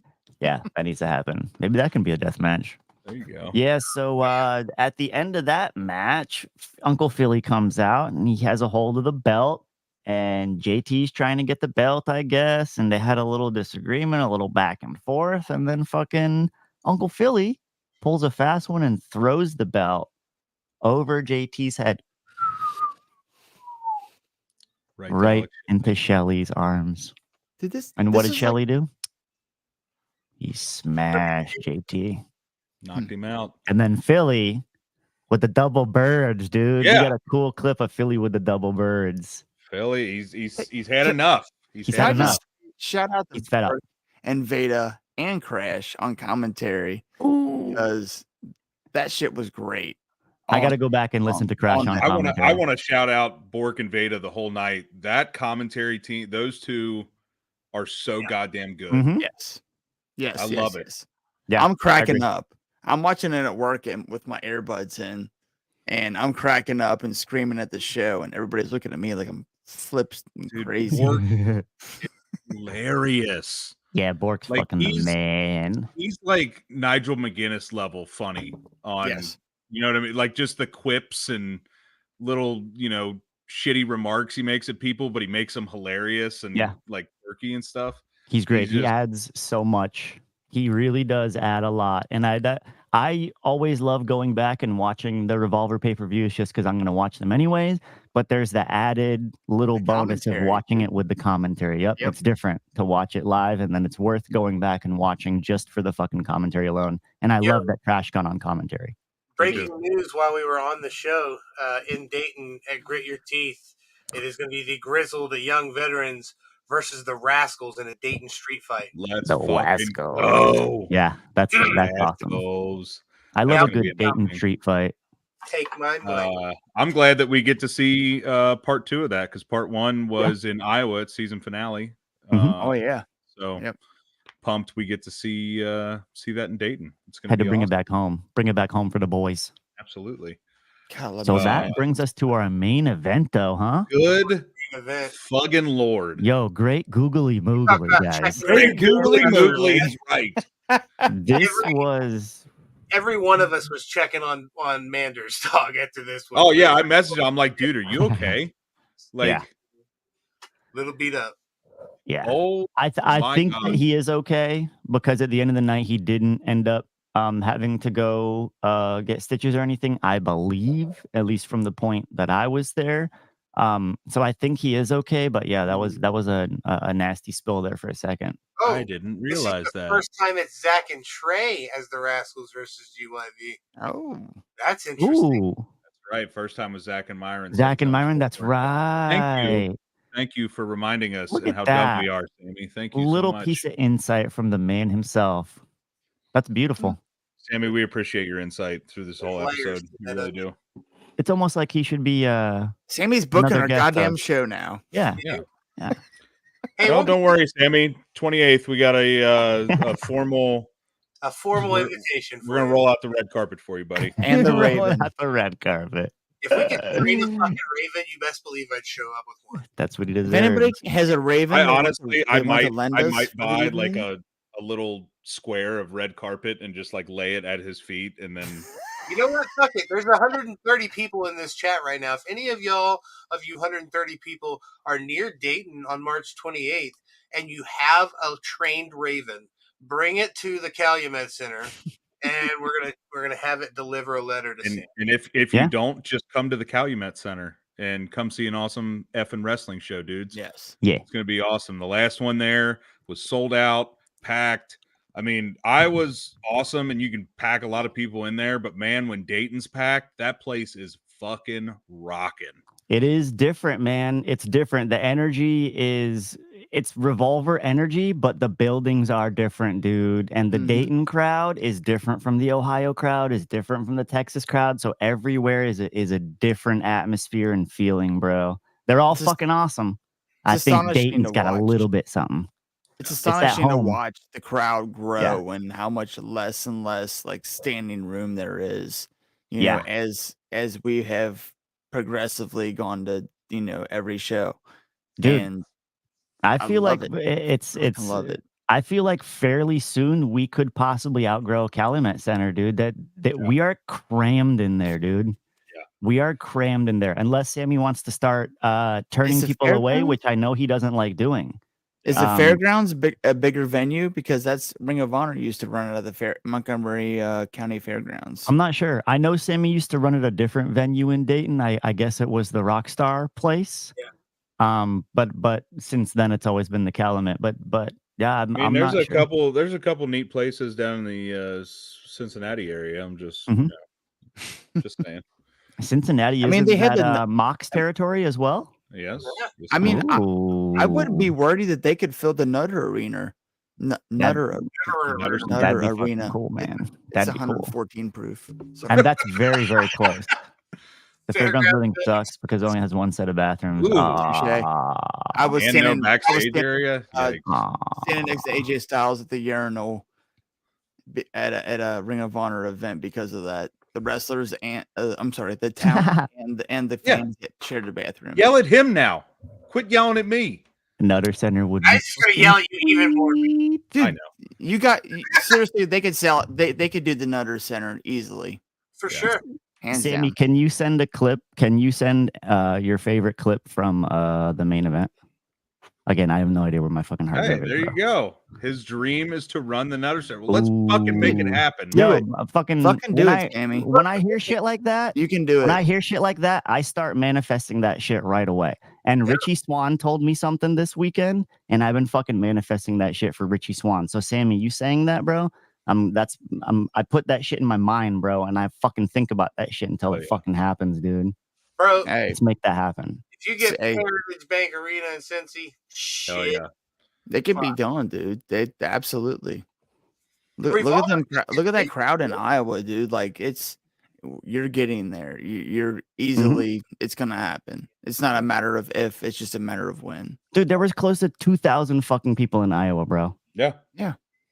It's crazy. Well, my friend asked me, she said, "How many people are there?" I'm like, "Oh, over 1,000, easy." Oh, way over 1,000. Yeah. Way over 1,000 for sure. But so the main event was elimination games, and basically team member comes out 4-on-4. Team member comes out every minute, 90 seconds maybe, but every person comes out with a signature weapon. Yep. So Masha came out with a light bundle tube. Alex came out with a bucket of glass and a pane of glass. Fuck. And I love you, Manders, but you came out with your like stirrups. Manders came out with his chaps. Yeah, that's his leather chaps. You could have picked anything in the world: a baseball bat, you know, a mace, a ball and chain. And I like Justice. He picked the He Justice scaffolding. The scaffold, which is so cool. That's so that man was born on a scaffold, I swear. Yeah. If his mother knew. He was up there. What did Ricky have? Ricky had a gate. Ricky had a gate wrapped in barbed wire. Yep. Masha brought light tubes. Masha had light tubes. I forgot what did Kelly have? Staple guns. Staple guns. Dual staple guns. Yeah. So man, that match broke down. You know, it's fine when it was 1-on-1. Third person came in. Fourth person came in. No. By the time everyone was out there, it was chaos. And like I said, there was Sammy just sent a clip. So there was girls weren't eliminated back to back. Yeah. Can I say that? Oh yeah, Man's had skewers. Mance had skewers. Yeah, yes, a lot of skewers. which was awesome. a lot of skewers. Which was awesome. And Macklin had the had the kendo. kendo. That's right. So a cool little moment. I'm just that, saying, like chaps and a mix of all that seems kind of like the weak little, choice, yeah, right? yeah. So cool little moment, breaking the fourth wall a little bit. I went to check on Kelly for a second during the match because Kelly's one of the homies, dude. I fucking love Killer Kelly. So I went to just see if she's okay. You know, every now and then, you know, you got to see if the homies are all right. And I went down. I could see her. Come here. So I went over to her and she goes, "Am I bleeding good? Am I bleeding good?" And I was like, "Yeah, you bleeding all right. It looks all right." But she wanted to be like gushing. Yeah. So right after that, I was like, no, you look fine. You're good. And she was like, it's not enough. I want more. Bro, right after that, she rolls into the ring and Mance fucking hit her with those skewers. And then she started gushing, dude. So when I saw her in the back, I was like, yeah, dude, you got what you wanted, didn't you? He started hitting them and she started shying away and he like wrapped her up. He's like, no. Dude. Slammed him on there. I was like, yo, that's what you wanted, huh? That's what you wanted. Mance gave it to you because after that, she was gushing, dude. And that was she had told me that was the first time that she had bled in a match. So ever? Very cool. I believe so. Yeah. You got that clip? Oh yes, Emmy just sent me a clip. The instant anger in Macklin's face when he gets hit in this clip. Hey, Emmy clip right here. Kind of like off the topic, like falling back some, but like when they announced Shayna Baszler at Bloodsport, was anybody else lightweight hoping that Marina would be her opponent? Yeah. Marina was already announced for something. Okay. But I was Marina was already announced for a tournament. That would be so beautiful, though. Yeah. Did that video go through? Yes, Yeah, I got it's it. gotta be. Cool. Or if we can find a way to now. link Shayna, Ronda, and Marina back together again. Oh, that could have been an awesome moment. Oh, hold on, I want to see. I want to see you wrestle Don Fry. I want to see you wrestle Don Fry and Dan Severn in a 3-way match. No, and Ken Shamrock too, because Ken Shamrock is Sammy's homie. So we got to have Ken in there somehow. Let's throw Mike Tyson in there while we're at it. Hey, book it. That'll sell another sit around right there. Get Touché. Mike Tyson. I want to wrestle Don Fry. Just fucking turn that into a tweet and send it out into the ether, bro, and see what happens. Let's make that shit happen, bro. Manifest what a tweet. that shit, dude. What a tweet. I want to to wrestle Don Fry. That's great. I need to take a little screenshot of that and send that up. That's amazing. Yeah, so this match, glass everywhere at one point. There's just fucking... How many goddamn doors were in the ring at one point? Oh, so many. 15, 20. Like, come on. Like, where is this going? There were so many. And then at one point, Mance swung a door at Macklin and cracked him good, dude. There we go. Cracked him good. Right here. And Macklin...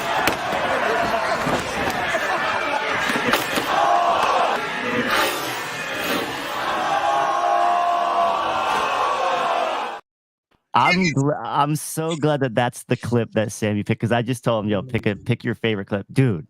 Macklin went fucking at that. That's the clip. Macklin. I was afraid for everyone's safety after that point because Macklin went full throttle after that, guys. He went bonkers. Yeah. And I was like, look out, Macklin's gonna kill somebody. Show it again.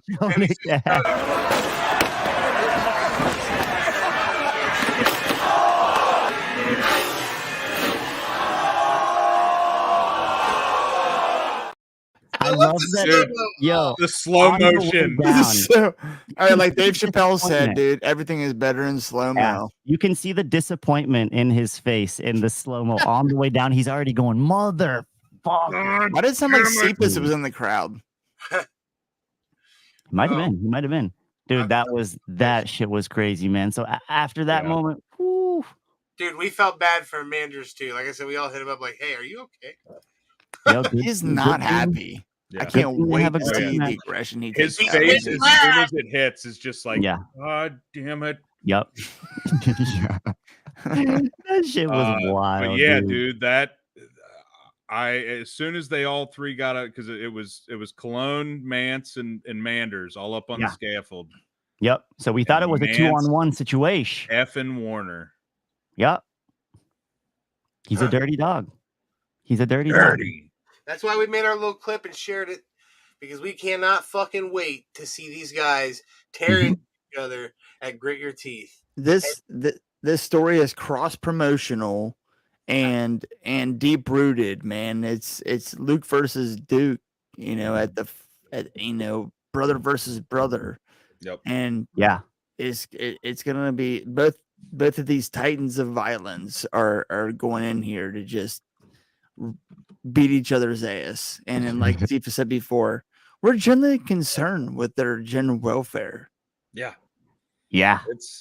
Dude, this match, as soon as it got announced, I was just like, fuck yes. I cannot effing wait. And I'm glad it's happening. Shout out to you, Bobby Olson. Hey, our boy. Bobby. That's my guy. What up, Bobby? Yeah, and we get such a quick turnaround, bro. We saw that happen in Iowa, and a couple weeks later we get to see them fight it out in Dayton. That's really cool, the quick turnaround like that. We don't have to wait another month for the next show or whatever. Nope. That's happening in a couple weeks, boys. Yep, quick turnaround. I can't love it. Tussle, baby. Bobby, that's my dude. But yeah, I mean, that whole match, like you said, was absolute anarchy, and it kept getting just escalating more and more. Like the weapons that were brought out, and now we have glass. Now we have 17 doors in the ring. Like what? Yeah. It was insane.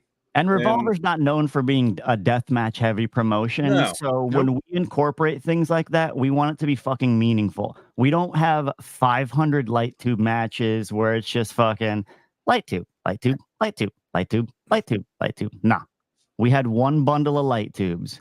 We had a couple panes of glass. And then that makes it more impactful and more meaningful when they do go through that stuff instead of the whole match being that. Craziest match, bro, for easily. And that's the thing. We just saw Mox versus Gringo 2 months ago, and then which was wild. Yeah, that was the craziest match. And then now, oh my gosh, maybe the last Cage of Horrors could come a little bit close to the chaos of this, but not even.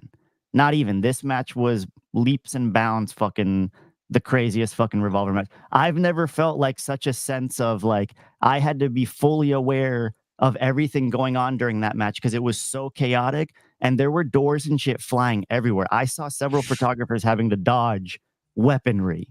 Yeah. So you got to be on your P's and your Q's out there when matches are like that. And I know some people when matches like that happen, they don't even want to shoot. They're like, nah, I'm gonna sit this one out. That one's gonna be a little too wild for me. Yeah. You're gonna miss out, dog. You're gonna miss out. Not me, dog. I'm fucking in there, bro. Well, get you a hard hat. I'll tell you what, man. Revolver's got a string coming up. We got Dayton on the 28th, and we got Philly the following week. And then I'm assuming the next show will be announced not long after that. So, well, we do have a date for. I believe Sammy announced the date for Texas. Okay, which I think is May. Yeah, it's like May 16th. Sammy, chime in. I believe May 18th or something like that, or May 11th. Yeah, so I know that is. So that would be April. Yeah. So that would be the next one, Texas in May. Well, I'll tell you what. After the April Philly show, I'd say you guys deserve a little bit of a break, running 11th. May 11th. Okay.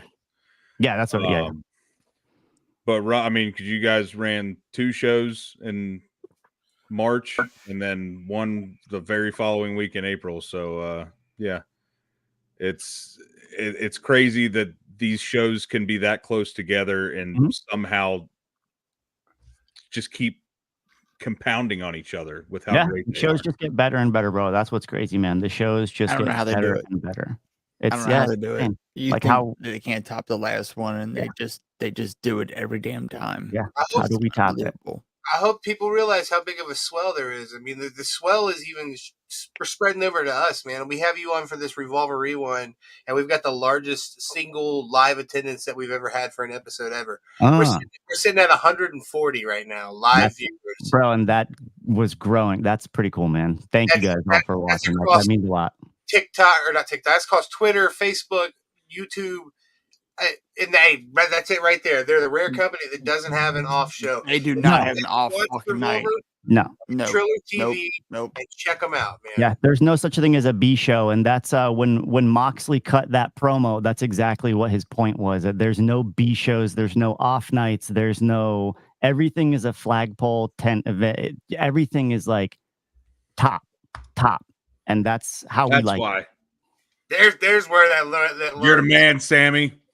You are the man. Yeah, that shit helps so much, man. Everyone retweeting and everyone sending stories out and all that stuff. Like, I see a difference when we do stuff like that for sure. So, and I happen to think that these are very insightful, cool things. So even if I wasn't on these episodes and you guys were doing Revolver reviews, I would love to hop on and watch. It's just entertaining things about an entertaining promotion. It's something that we all mutually love. So like, man, hop on board, guys. Like, this is clearly, there was a while ago, Sammy had caught one of the episodes and he told me like, man, I was, whatever, he was just flipping through, or he saw something that I had posted. So he decided to pop in and he's like, bro, I sat there and watched the whole fucking episode because you guys were so damn entertaining. And I was like, bro, that's, if that's happening to fucking people like that, come on, man, this is good shit, guys.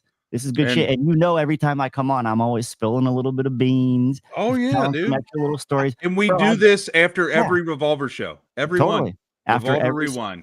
And I'm going to go out of my way to do extra cool things. Like that Sullivan thing is something I've been thinking about for a while because that's my dude, but I never really wanted to bring it up to him. And something hit me today because he called me. So I was like, oh, okay, maybe I got a little leverage today that I can bring this up. Bro, the second that I brought it up, I'd love to, of course. The stars aligned. Bro, there's beautiful. A lot of cool shit we can do like that. You guys know I have a billion friends in the industry. There's more people like that we can bring along. So let's keep it going, guys. Be crying, brother. I'm telling you, man. My dad was a huge fan of 80s and 90s WCW.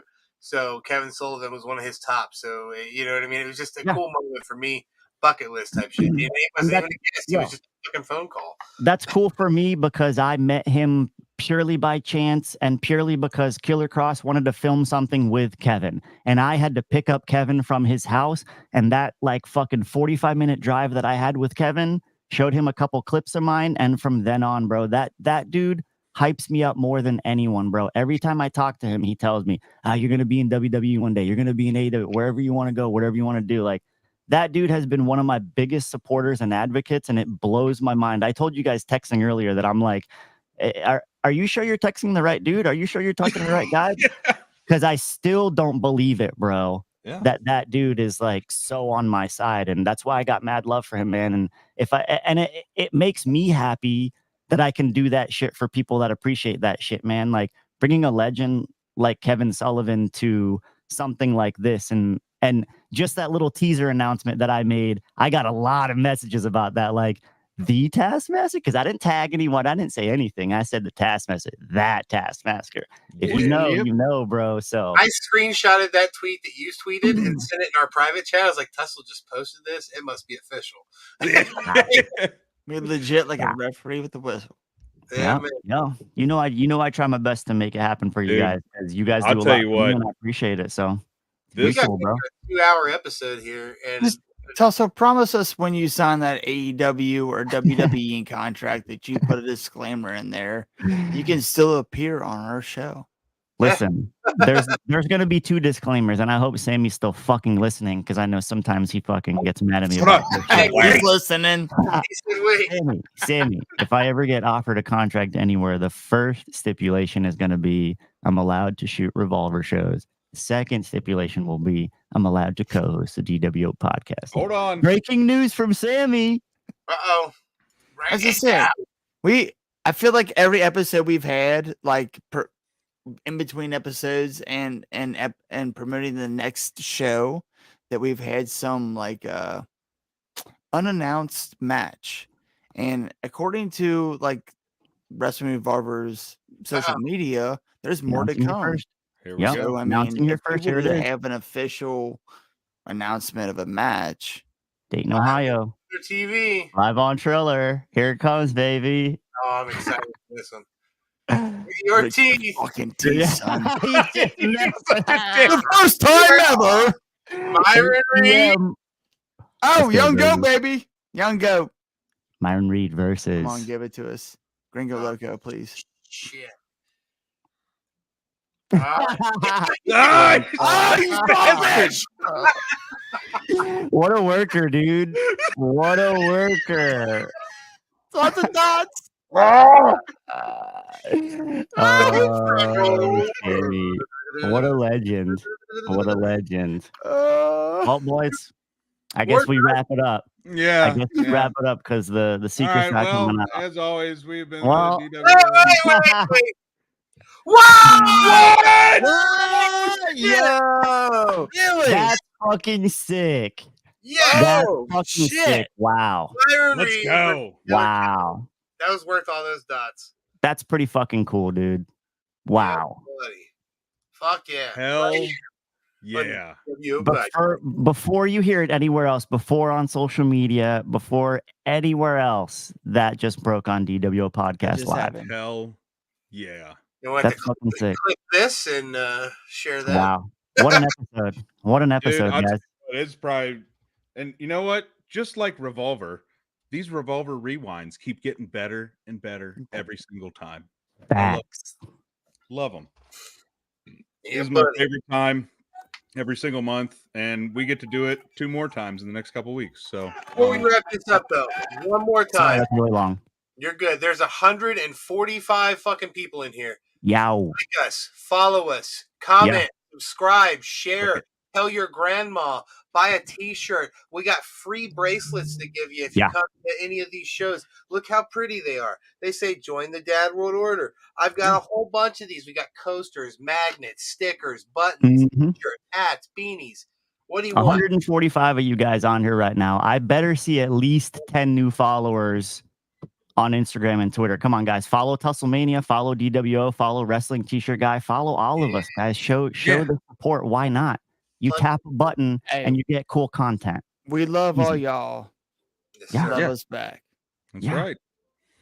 And this, I mean, I love doing this with you guys, man. And this year feels like it's just rocket shipping, man, for Revolver, for TussleMania, for the DWO. Yo, I feel it. I'm super pumped to be a part of it, man. Hell yeah. Bro, in the next month we have, like I said, we already talked earlier about having I'm blanking right now. Frylock on our show. We've also got Eugene, WWE's Eugene, coming up in the next month. Very we also have the president, founder, and CEO of Mega Cat Studios, the game studios behind super huge wrestling game WrestleQuest. The CEO of that company's coming on doing a show with us. We have a ton of other great guests on top of those 3 big guests. Lucha Lindsay Dorado. Yeah, we're ready. Hey, trust me, we see him in Dayton. We're shooting that shot, Fingers baby. and toes are crossed. That's right. Let's make it happen, fellas. So yeah, March 28th, Dayton, Ohio. Grit your teeth. Your teeth. Actually, hold on. I ruined that. Grit your teeth. There you go. You gotta say it like GYV, baby. Come on, Big Rig.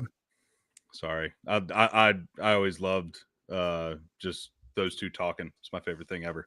But yeah, come see us there. Come see an awesome show. Squared Circle Expo.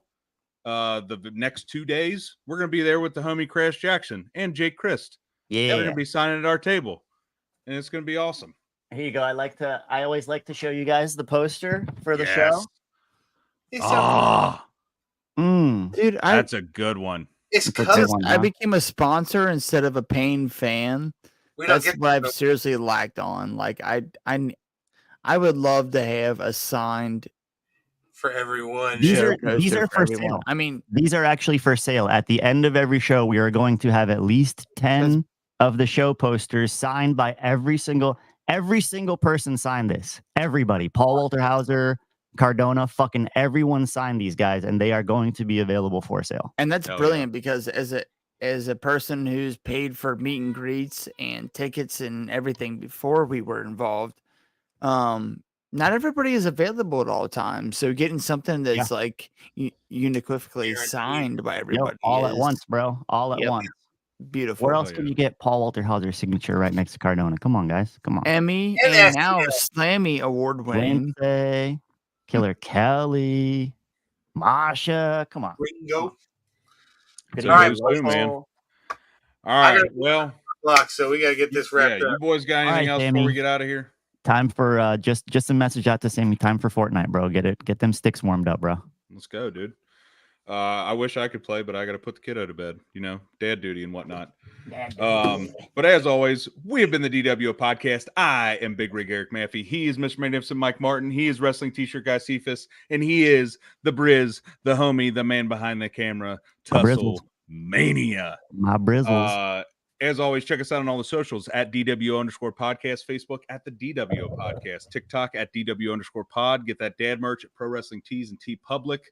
Look at that fresh signed Thunder Rosa La Mera Mera. Love that shit, dude. Hey, she right here on main stage, bro. Hey, I got it right here. Hey, we all got it. We all got her.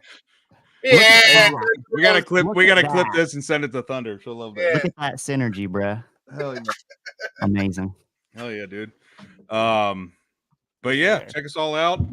If you haven't yet, hit that like, hit that subscribe on the YouTube. Yeah. Follow us on all the socials, all that good stuff. Thank you guys so much for tuning in. This has been probably my favorite episode we've ever done. And we hope to see you back next time. Until next time, top dads. Love you, boys. Out. Love you.